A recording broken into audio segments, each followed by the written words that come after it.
ஓம் சக்தி அங்காளம்மா, ஓம் சக்தி அங்காளம்மா, ஓம் சக்தி அங்காளம்மா.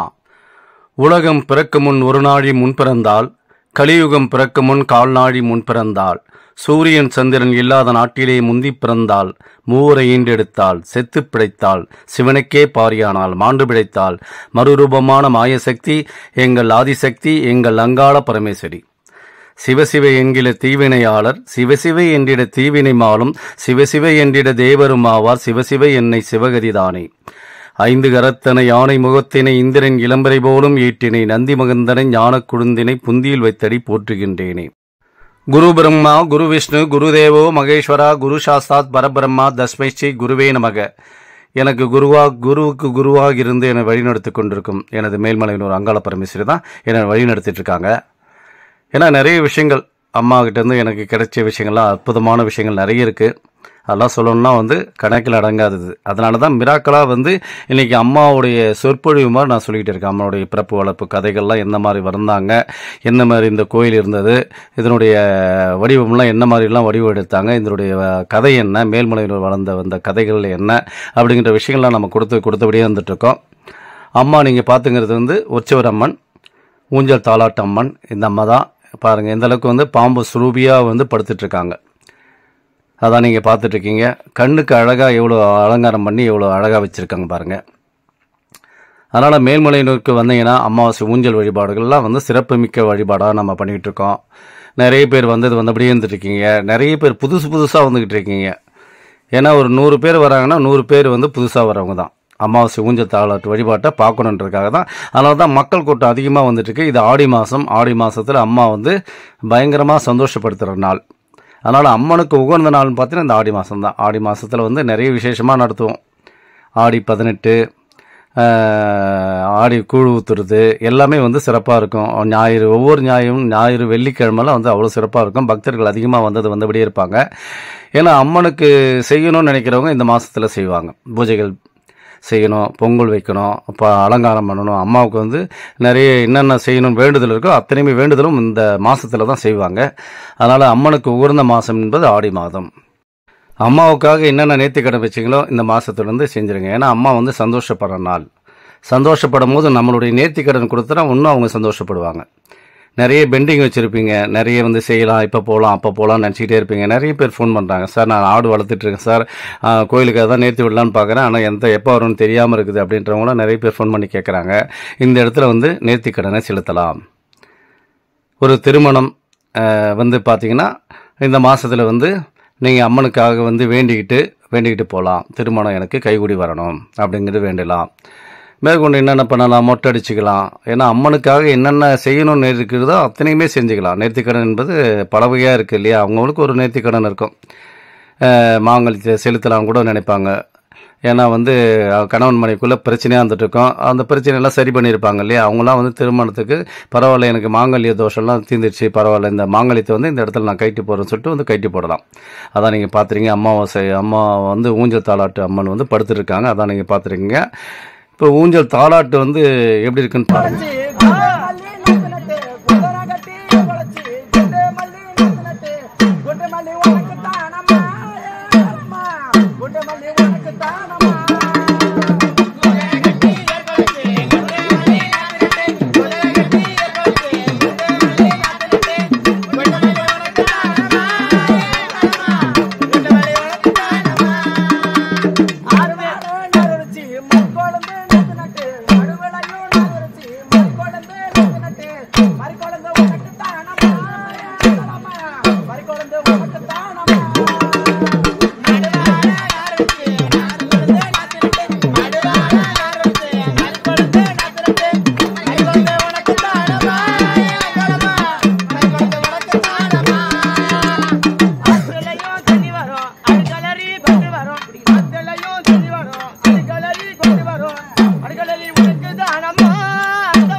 முடிஞ்சுட்டா ஆமா என்ன தோசை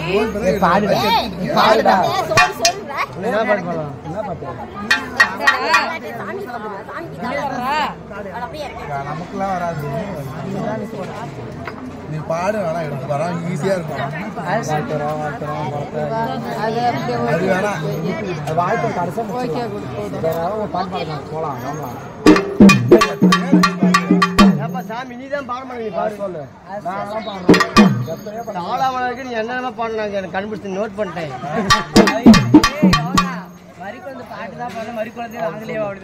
பாடு பாட ஓம் சத்யா ஓம் சத்யா ஓம் சத்யா வரா சத்யா வரா சத்யா ஓம் சத்யா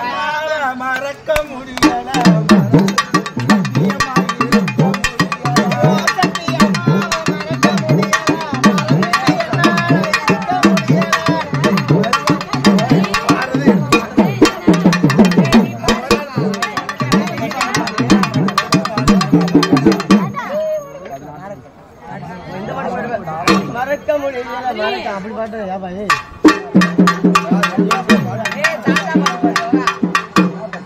தாத்தா பட்டு ஆத்தா பட்டு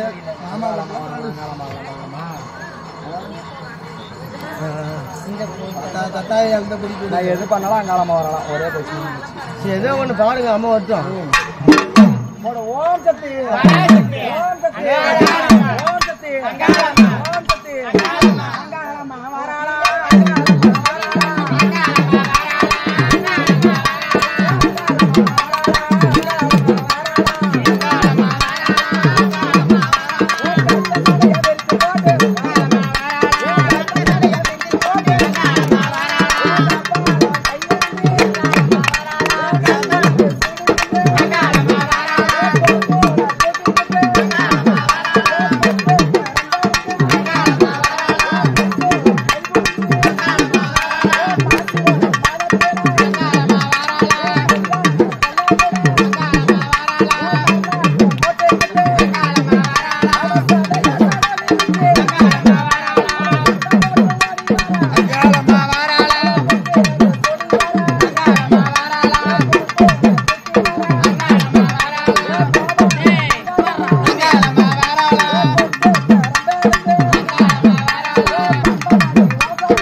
மலரா மலர் எடுத்து மலரா அம்மா மலர் எடுத்து மாலை ஒண்ணு நான் தொடுத்து வந்து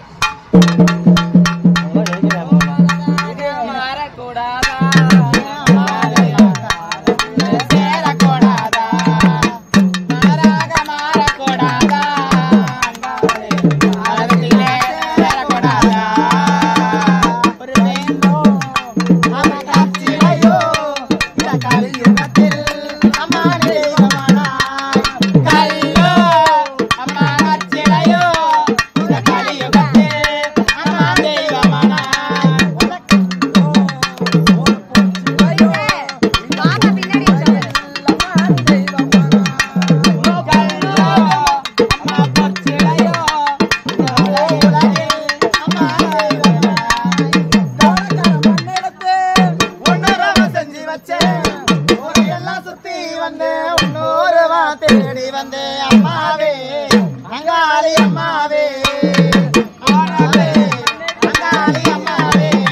அதான் அமாவாசைக்கு வர கூட்டத்தை தான் நீங்கள் பார்த்துட்ருக்கீங்க. மாதம் மாதம் இந்த மாதிரி கூட்டங்கள் வருவது நீங்கள் பார்த்துருக்கலாம். இந்த மாதம் ஆடி மாதங்கிறதாக எக்கச்சக்கமான கூட்டங்கள் வருவாங்கன்னு சொல்லிட்டு நாங்கள் எதிர்பார்த்துட்ருக்கோம். காரணம் என்னென்னா இந்த ஆடி மாதத்து தான் பித்ருவுக்கும் ரெண்டாவது பார்த்தீங்கன்னா குலதெய்வத்துக்கும் நிறைய பேர் படையல் போடுறதெல்லாம் இயற்கையாக வச்சுருப்பாங்க. குலதெய்வ கோயிலுக்கு போயிட்டு வருவாங்க. குலதெய்வ கோயிலுக்கு போயிட்டு பொங்கல் வச்சு அவங்களுக்கு வேண்டிய விருந்தோம்பல் சொல்லுவாங்க. அவங்களுக்கு என்னென்ன படையல் போடணுமோ அத்தனையுமே படையல் போடுவாங்க. கறி விருந்தாக இருந்தால் கறி விருந்து போடுவாங்க. சைவ படையலாக இருந்தால் சைவ படையல் போடுவாங்க. ஆர்ப்பாட்டமாக கொண்டாடுவாங்க. அதுவும் இல்லாத கூழ் ஊற்றுறது இது எல்லாமே இந்த மாதத்தில் அதிகப்படியான அம்மனுக்கு உகந்த மாதம் என்பது இந்த ஆடி மாதம். அதனால் இந்த ஆடி அமாவாசைக்கு நீங்கள் குலதெய்வ கோயிலுக்கு போயிருந்தாலும் சரி, ஆனால் இந்த கோயிலுக்கு வரும்போது அவ்வளோ அற்புதமாக வேலை செய்யுது. ஏன்னா பித்ரு தோஷம், குலதெய்வ சாபம் இதெல்லாம் இருந்தால் நம்மளை விடுதலை பண்ணுற இடத்துல அம்மா இருந்துட்டுருக்காங்க. நிறைய பேருக்கு அந்த பித்ரு தோஷம் இருக்குதுன்னு சொல்லுவாங்க, குலதெய்வ சாபம் இருக்குதுன்னு சொல்லுவாங்க, கேள்விப்பட்டிருக்கலாம். பித்ருக்கெல்லாம் வீட்டுக்கு வெளியே தான் நிற்கிறாங்க, அவங்க வீட்டுக்குள்ளே வரலை. குலதெய்வமும் வீட்டுக்கு வெளியே நிற்குது, துஷ்ட சக்திகளாக அவங்க வீட்டுக்குள்ளே இருந்து ஆட்டி படைச்சிட்டு இருக்குன்னு நிறைய பேர் நீங்கள் கேள்விப்பட்டிருக்கலாம், சொல்லியிருப்பாங்க. அருள்வாக்கெல்லாம் கூட நிறைய சொல்லுவாங்க, பார்த்துருக்கலாம். அந்த மாதிரி சாபம் இருக்கிறவங்க இந்த மாதத்தில் வரும்போது அவங்களுக்கு நிச்சயமாக அதனுடைய குலதெய்வ சாபமானது கொஞ்சம் கொஞ்சமாக அவங்களுக்கு சரி பண்ணுவாங்க. ஆண்டுதோறும் வரணும். இந்த ஆடி மாதம் வந்தோம்னா அடுத்த ஆடி மாதம் வரைக்கும் வரணும். அப்போ தான் அந்த குலதெய்வ சாபம் பித்ரு தோஷம் எல்லாமே விலகும். நீங்கள் ஒரு அமாவாசை விலகுமானா விலகாது, நிச்சயமாக விலகாது. ஒரு வருடங்கள் நீங்கள் மாதம் மாதம் அமாவாசை தோறும் தொடர்ச்சியாக வந்தபடியே இருந்துகிட்டு இருக்கணும். அந்த மாதிரி தான் நாங்கள்லாம் சொல்லுவோம். குறிப்புகள் சொல்கிறது பார்த்தீங்கன்னா, ஏன்னா 365 நாட்கள் அவங்களுக்கு ஒரு நாள் தான். நமக்கு தான் 365 நாள். இன்றைக்கி மாறுமா நாளைக்கு மாறுமா சொல்லிட்டு நம்ம வீட்டிலே உட்காந்துக்கிட்டு யோசனை பண்ணிக்கிட்டு இருக்கோம். தெய்வ லட்சணமே நம்மக்கிட்ட இல்லை. லட்சுமி கடாட்சமும் வீட்டுக்குள்ளே வரல. கெட்ட சக்திகள் துஷ்ட சக்திகள் நம்மளை ஆட்டி படைச்சிட்ருக்கு. அதனால் பார்த்திங்கன்னா இந்த இடத்துக்கு மாதம் மாதம் நீங்கள் போங்க. நிச்சயமாக இந்த ஆடி மாதத்துலேருந்து அடுத்த ஆடி மாதத்துக்குள்ளே உங்களுடைய பிரச்சனை கொஞ்சம் கொஞ்சமாக சரி செய்யப்படும். அம்மா நிச்சயமாக சரி செய்வாங்க. இல்லைன்றவங்க என்னை பார்க்கலாம். சார் நான் ஒரு வருஷம் நீங்கள் சொன்ன மாதிரியே வந்தேன் சார், எனக்கு ஒரு பிரயோஜனமும் இல்லை சார், எனக்கு எந்த மாற்றமும் வரலைன்னா நிச்சயமாக என்னை பாருங்கள். அம்மா ஆலோசனை நிறைய கொடுத்துருக்காங்க. அதன்படி உங்களுக்கு வழி நடத்துறதுக்கு நம்ம ரெடியாக இருந்துகிட்ருக்கோம். எங்ககிட்ட கேட்டிங்கன்னா அத்தனை குறிப்புகள் நம்ம கொடுக்க போகிறோம், நீங்கள் பயன்படுத்தலாம். லட்சுமி கடாட்சம் வர்றதுக்கு என்ன பண்ணணும், தொழில் தடையிலேருந்து விலகிறதுக்கு என்ன பண்ணலாம், துஷ்ட சக்திகளுக்கு விலகிறதுக்கு என்ன செய்யலாம், என்ன செஞ்சால் விலகி போகும் அப்படிங்கிறதெல்லாம் நம்ம கேட்டு தெரிஞ்சு அதுக்கு தகுந்த மாரி நீங்கள் பார்க்கலாம். நீங்கள் பார்த்துங்கிறவங்க இவங்க தான் சுற்றி போடுவாங்க, சுடுகாட்டு மயான காலியில் இருப்பாங்க. அதான் நீங்கள் பார்த்துட்ருக்கீங்க. அருள்வாக்கு கொடுப்பாங்க. மேற்கொண்டு மயான காலியிலேருந்து சுற்றி போகிறவங்க இவங்க தான். அம்மாசானா நீங்கள் பார்த்துருக்கலாம். மக்கள் உட்காந்து வெளியே இருந்துட்டுருக்காங்க பாரு, தான் பார்த்துட்ருக்கீங்க. அமாவாசை ஊஞ்சல் வழிபாட்டுக்காக உள்ளே போயிட்டு உட்காந்துட்ருக்காங்க. அதான் நீங்கள் பார்த்துட்ருக்கீங்க. மக்கள் எவ்வளோ மக்கள் வந்துட்டுருக்காங்க பாருங்கள். அதனால் இந்த ஆடி மாதம் என்பது அதிகமாக மக்கள் வருவாங்கன்னு சொல்லிட்டு நாங்கள் எதிர்பார்த்துட்ருக்கோம். அதுமாரி வாங்க, வந்தீங்கன்னா தான் உங்கள் பிரச்சனை தீரும். நீங்கள் ஒரே மாதத்தில் வர்றதால பிரச்சனைகள் தீராது. ஏன்னா நம்மளுடைய கஷ்டங்கள்லாம் விலகணும்னா ஒரு வருஷமாவது அம்மா கிட்ட போராடி தான் நம்ம வாங்க வேண்டிய சூழ்நிலை இருக்கும். வந்தீங்கன்னா உட்காந்து அழுவுங்க. உங்கள் குறைகளை சொல்லி மனசுக்குள்ளே வேண்டிங்க. இந்த மாதிரி குறைகளோடு தான் வந்திருக்கிறேம்மா, இந்த குறைகளுக்கு எனக்கு சரி பண்ணிம்மா அப்படின்னு சொல்லிட்டு அம்மா வேண்டிக்கிட்டு அழுவுங்க. அழுதிங்கன்னா நிச்சயமாக அம்மாவுடைய கண்ணீர்கள் அவங்களுக்கு தெரியும். இந்த இடத்துல யார் உட்காந்துருக்கீங்க, யார் அழுவுறீங்க, எந்தெந்த ஊர்லேருந்து வந்திருக்கீங்க, இது எல்லாமே அம்மாவுக்கு தெரியும். அம்மாவுக்கு தெரியாத விஷயங்கள் எதுவுமே இல்லை. ஏன்னா சந்திரன் தான் நம்மளுடைய கிட்டத்தில் இருந்துட்டுருக்கு. சூரியன் அதுக்கு எக்கச்சக்கமான தூரத்தில் இருக்கான். இந்த சூரியனுடைய கதிர்கள் அம்மா பூமிக்கு மேலே இருக்கிறது முதல்ல இருக்கிறது பார்த்தீங்கன்னா சந்திரன் தான். அந்த சந்திரன் தான் நமக்கு தாயாக இருந்து நமக்கு வழி நடத்திட்டு இருக்காங்க. அதான் நீங்கள் பார்த்துருக்கீங்க. அதே மாதிரி வந்தீங்கன்னா அமாவாசை அன்னைக்கு தூங்காதீங்க. அமாவாசைக்கு வர்றது எதுக்காக வரும்? அம்மானுடைய கதிர்வீச்சு உள்வாங்கணும், அம்மனுடைய ஆற்றல் பெருகணும். நமக்கு நிறைய விஷயங்கள் அம்மானுடைய சக்திகள்லாம் நம்ம மேலே இறங்கணும் தான் நம்ம இறங்கிட்டு இருக்கோம். அமாவாசை ஊஞ்சல் வழிபாட்டை தாளாட்டை பார்க்கும் போதே அம்மா நம்ம மேலே இறங்குவாங்க. அந்த கெட்ட சக்தியானது வெளியே போகும். நமக்குள்ளே ஒரு நல்ல சக்தி வீட்டுக்குள்ளே நமக்குள்ளே வரும். நமக்குள்ளே வந்தால் தான் அப்புறம் வீட்டுக்குள்ளே போவோம். அதுதான் கோயிலை முடிஞ்சவொடனே நேராக வீட்டுக்கு போங்கன்னு சொல்லுவாங்க. நிறைய பேர் பார்த்துருக்கலாம். சார் நீங்கள் கோயிலுக்கு போயிட்டீங்கன்னா நேராக வீட்டுக்கு போங்க, வேறு எங்கேயும் போகாதீங்க. காரணம் என்னென்னா நம்ம மேலே அந்த ஒரு வைப்ரேஷன் இருக்குது. நல்ல சக்திகள் உள்வாங்கிட்டு இருக்கும். அந்த உள்வாங்கின சக்தியானது வீட்டுக்குள்ளே போகும்போது அது நிச்சயமாக அந்த சக்தி நம்மளை இயக்கிக்கிட்டு இருக்கும். மாதம் ஒரு எனர்ஜி மாதிரி தான், ஒரு பேட்டரி மாதிரி தான். பேட்டரி டவுன் ஆகிடுச்சுன்னா மறுபடியும் சார்ஜ் ஏற்றிக்கிறோம்ல, அது மாதிரி தான் நம்ம உடம்பை சார்ஜ் ஏற்றிக்கிறதுக்காக தான் இந்த இடத்துக்கு வந்துட்டுருக்கோம். வரவங்க அத்தனை பேருமே நல்லா இருக்கிறாங்களான்னா நிச்சயமாக நல்லா இருப்பாங்க. 90% நல்லா இருக்கிறாங்க. அந்த 10% தான் இந்த வழிமுறைகள் தெரியாதவங்க தான். ஏன்னா அந்த என்ன மாதிரி வழிபாட்டு முறைகள் பண்ணணும், நம்ம என்ன குறை வச்சிருக்கோன்னு கூட தெரியாது. நிறைய பேர் பார்க்குறேன், நிறைய பேர் வராங்க, தூங்குறாங்க, தூங்கி எஞ்சி காலைல எஞ்சி வெடிஞ்சு போயிடுறாங்க. அதுக்காக வரோம். அம்மாவுக்காக ஒரு நாள் உட்காருங்க அப்படியே. ஏன்னா பார்த்தீங்கன்னா 6 மணிக்கு எல்லாம் இவங்க போயிடுவாங்க, உள்ளே போயிட்டு உட்காந்துருவாங்க. 6 மணிக்கு உட்காந்தோன்னா 11 மணிக்கு தான் ஊஞ்சல் தாளாட்டு. அது வரைக்கும் உட்காந்தபடியே இருக்கிறாங்கன்னா பாருங்கள். அப்போ வந்து தெய்வத்துக்காக நம்ம காத்து கிடக்கணும். இதெல்லாம் பார்க்கும்போது, இந்த கூட்டத்தை பார்க்கும்போது எப்படி தெரியுமா இருக்குது? அதாவது மகாபாரதத்தில் வந்து அமாவாசை மாற்றி வைப்பார் இல்லையா கிருஷ்ணர் வந்து. அதனால் நீங்கள் போயிட்டு தேவசம் கொடுங்க. தேவசம் கொடுத்தீங்கன்னா வந்து அன்னைக்கு வந்து அமாவாசை வந்து அன்னைக்கு தான் சொல்லிட்டு முடிவு பண்ணுவார். அந்த மாதிரி கூட்டங்கள் தான் மக்கள் எக்கச்சக்கமாக போய் அவங்க உட்காந்து அந்த பூஜையில் கலந்துக்குவாங்க. அந்த பூஜையில் கலக்கும் போது தான் அமாவாசை அன்னைக்கு வருதுன்னு சொல்லிட்டு என்ன பண்ணுவாங்க, மகாபாரத போரில் வந்து பாண்டவருக்கும் கௌரவர்களுக்கும் வந்து பிரச்சனை உருவாகும். அப்போ வந்து பாண்டவர்கள் தான் ஜெயிக்கணும், 5 பேர் தான் ஜெயிக்கணும். 5 பேருக்குன்னா பஞ்சபூதங்கள் தான், நீர், நிலம், நெருப்பு, காற்று, பூமி, இது எல்லாம் சேர்ந்து தான் பஞ்சபூதங்கள். பஞ்சபூதங்களும் கிருஷ்ணன் வந்து கையில் வச்சுட்ருக்கார். கையில் வச்சு அதை நியாயத்துக்கும் அநியாயத்துக்கும் போராட்டத்துக்கு மத்தியில் தான் அந்த போரே நடக்கும். அந்த மாதிரி போரோட நடத்தையில் தான் வந்து 5 பஞ்ச பாண்டவர்கள் தான் ஜெயிப்பாங்க. கடைசியில் நீதி தான் ஜெயிக்குமே தவிர அநியாயம் தோற்கப்படும். அதான் நீங்கள் பார்த்துட்ருக்கீங்க. அதனால் வந்து இந்த இடத்துல வரும்போது அதுதான் சொல்லுவாங்க, நம்மளை வந்து யாருன்னா ஒருத்தன் காயப்படுத்தினான்னா என்ன பண்ணுவாங்க, அந்த தண்டனை நிச்சயமாக அந்த ஆண்டவன் மூலியமாக அவங்களுக்கு கிடைக்கும். அவன் போய் எங்கே போய் உட்காந்து அழுவாங்க, இந்த மாதிரி இடத்துல தான் உட்காந்து அழுவாங்க. எனக்கு வந்து ஒருத்தன் தண்டனை கொடுத்துட்ருக்கான், பிரச்சனை பண்ணிகிட்ருக்கான், அம்மா நீ எப்படியாவது காப்பாற்றணும் போது அவனுக்கு வந்து பெரிய தண்டனையாக கொடுத்துருவாங்க.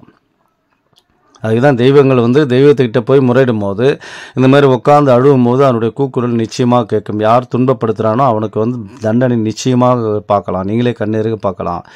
நிறைய பேர் வந்து ஊரில் பார்த்தீங்கன்னா ரொம்ப அராஜகம்லாம் பண்ணிகிட்டு இருப்பாங்க. ஒரு 20 ஆண்டுகளுக்கு முன்னாடி, 30 ஆண்டுகளுக்கு முன்னாடி பார்த்துக்கலாம். இப்போ போய் பாருங்கள் அவனுடைய நிலைமை எந்த மாதிரி இருக்குன்னு பாருங்கள். எல்லாமே அப்படியே தலைகீழாக இருக்கும். சார் எப்படி இருந்த குடும்பம் சார், அவங்கள எவ்வளோ அராஜகம் சார், எவ்வளோ பண்ணுவான் சார். நீங்கள் பார்த்தீங்கன்னா நடுத்தூரில் நிற்கிறான் சார், அவனை பார்க்கும்போது இவனா அப்படின்ற மாதிரிலாம் இருக்குது. அவங்களாம் நீங்கள் கண் கூடவே பார்க்கலாம்.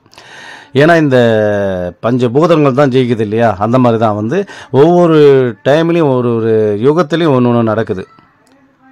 சொத்துக்காக அடித்தது வந்து மகாபாரத போரில் தான் சொத்துக்காக அடிப்பாங்க. ஏன்னா வந்து மகாபாரத போரில் வந்து சொல்லுவார், துரியோதனன்ட்ட கேட்பாங்க, ஒரு சின்ன ஒரு கிராமமாவது கொடுங்க, ஒரு நாடு நகரத்தையாவது கொடுங்க. ஏன்னா வனவாசம் போயிட்டு வருவாங்க, 14 வருஷம் வனவாசம் போயிட்டு வந்து தான் வந்து கேட்பாங்க, நாங்கள் வனவாசம் போயிட்டு வந்துட்டோம், இதுக்கு மேலே வந்து எங்களுக்கு வந்து நாடு நகரெல்லாம் கொடுங்கன்னு சொல்லும் போது தான் என்ன பண்ணுவாங்க, கொடுக்க மாட்டார். ஒரு சின்ன ஒரு குண்டூசு கூட தரமாட்டேன்னு போது தான் அப்போ தான் போர் நடக்குது. பார்த்துக்கலாம் வாங்க சொல்லிட்டு தான் அப்புறம் போர் நடத்துகிறாங்க. அந்த மண்ணு மனைக்காக தான் அந்த பிரச்சனை நடந்தது. அதேமாரி பார்த்தீங்கன்னா ராமாயணத்தில் காதலுக்காக, அதாவது ராமன் வந்து ஒருத்தியை தான் இருக்கணும், இப்படி தான் வாழணும்னு சொல்லிட்டு அவங்க வந்து அவர் ராமருடைய இதில் வந்து அதில் ராமாயணத்தில் வந்து பண்ணியிருப்பார். அப்போ என்ன ஆகுதுன்னா வந்து ஒருத்தி அப்படி தான் இருந்தாங்களாம், கணவன் மனைவின்ற மாதிரி. அதுக்கப்புறம் வந்து பார்த்தீங்கன்னா இப்போ நிறைய தொடர்புகள், நிறைய பிரச்சனைகள் எல்லாமே அந்த அந்த எந்தெந்த யுகத்தில் என்ன நடந்தோ அது மொத்தமாக சேர்ந்தது தான் இப்போ கலியுகத்தில் நடந்துகிட்ருக்கு. ஏன்னா நிறைய பேர் பார்க்கலாம், மண்ணு மனைக்காக அடிச்சுக்கிறவங்க நிறைய பேர், சொத்து சுகத்துக்காக, பணத்துக்காக, மனைவிக்காக எவ்வளோ பிரச்சனை எல்லாமே வந்து இந்த இடத்துல நடந்துட்டுருக்கு. இந்த கலியுகம் அப்படி தான் இருக்கும், அப்படி தான் அழியணுன்றது விதி. இது யாராலையும் மறுக்க முடியாத உண்மை. நம்ம வந்து கலியுகத்தை நோக்கி நடந்துட்டுருக்கோம். அதனால் பல பிரச்சனையோடு இருக்கிறவங்க தெய்வ சக்தியை அனுசரணை பண்ணால் தான் நம்ம வந்து வாழ்க்கையில் பெரிய போராட்டத்திலேருந்து சந்திக்க முடியும்.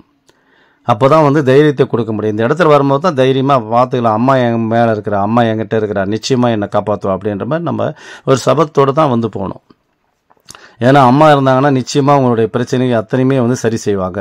ஏன்னா மலையனூர் அம்மா வந்தால் நிச்சயமாக மாற்றத்தை ஏற்படுத்தி தருவாங்க. மாதம் அம்மா செய்வாங்க. அம்மா நிச்சயமாக உங்களுக்கு வந்து ஒரு வழிநடத்து பண்ணுவாங்க. அதனால் வந்து பார்க்கணுன்னு நினைக்கிறவங்க அம்மா சனி வந்தீங்கன்னா என்னை பார்க்க முடியாது, மற்ற நாளில் வாங்க. உங்களுடைய பிரச்சனையெல்லாம் என்னுடைய ஃபோன் நம்பருக்கு கான்டாக்ட் பண்ணுங்கள். நிச்சயமாக அதுக்குண்டான ஆலோசனை எல்லாமே கொடுத்துட்ருக்கேன். ஓம் காளி பகவதி பைரவி, என்னை எதிர்த்து வந்த எதையும் கட்டு, கடுகுவன பட்சியை கட்டு, மிருகத்தை கட்டு. ஓம் காளி ஓம் ருத்ரி ஓங்காரி ஆங்காரி அடங்களை கட்டினை, சபையை கட்டு, சத்துரை கட்டு, எதிரியை கட்டு, எங்கேயும் கட்டு. சிங் பங் லங் லங் ஓம் சிவாய நம சிவாய நம. ஓம் ஸ்ரீம் கிளீம் வாம நம சுவாகா. இந்த சேனலுக்கு எல்லாமே லைக் பண்ணுங்கள், சப்போர்ட் பண்ணுங்கள், ஷேர் பண்ணுங்கள். நன்றி, வணக்கம். மேல்மலையனூர் தலைமை பூசாரி பூபதி ராஜா. என்னோட நம்பருக்கு எப்போ வேணாலும் ஃபோன் பண்ணி ஆலோசனை எல்லாமே கேட்டு தெரிஞ்சுக்கலாம். பேய், பிசாசு, பில்லி, சூனியம், ஜாதகம், ஜோதிடம் எல்லாமே பார்த்துட்ருக்கேன். உங்களுக்கு வந்து வழி நடத்துதல் நான் பண்ணிகிட்டு இருக்கேன். அதனால் உங்களுடைய ஆலோசனைக்கு நான் வந்து நிச்சயமாக பதில் கொடுப்பேன். நன்றி, வணக்கம். மேல்மலையனூர் தலைமை பூசாரி பூபதி ராஜா.